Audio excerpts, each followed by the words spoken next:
बेटी चद के छौड़ा डराइयो दिल के बैठल कतरा इनका मुंह चेक करिया हो बिया मने बिया करबा बियाह नहीं करबा बियाह तोरा बापा करल पड़तो तिलक देलो छियो हे काकी लड़का भागथन देखते रहियो जे छिया हमरा दामाद कहिया भागते कोई चीज कमी देने छिए मोटरसाइकिल देने छिए गल्ला चैन सिनी देने छिए अब बियाह करते के आरु देबे बढ़िया बढ़िया चीज।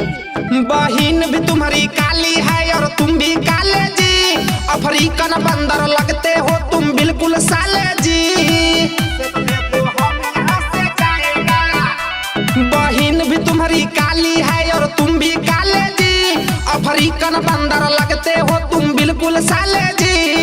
तुम्हारे बहन से हमारा कोनो मेल न खाएगा।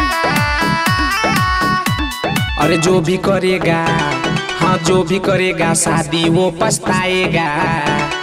फुर्सत दे दो हम यहाँ से जाएगा। अरे जो भी करेगा शादी वो पछताएगा।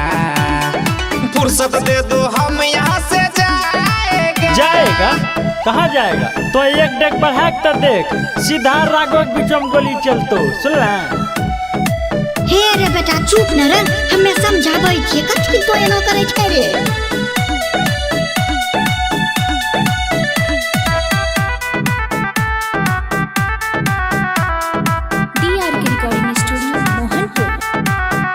अपना पिस्टल को फारा में ढुका लीजिए, इसको देख के लगता बड़ी डर है।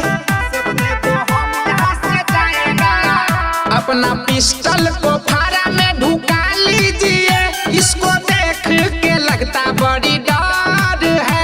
ढेरी लड़का है दुनिया में शादी के लिए, एगो हमारे पका है नजर है। आज भले हम बिना टिकट के ऊपर जाएगा। अरे जो भी करेगा, हाँ जो भी करेगा शादी वो पछताएगा। फुर्सत दे दो हम यहाँ से जाएगा। अरे जो भी करेगा शादी वो पछताएगा।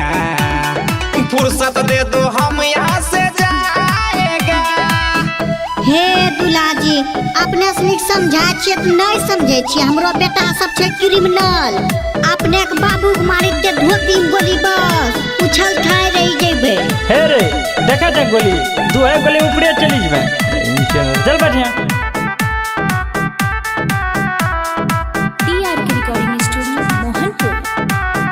किसके चक्कर में आके हम फंसे हैं यहाँ, पूरा माथा हुआ मेरा हैंग है।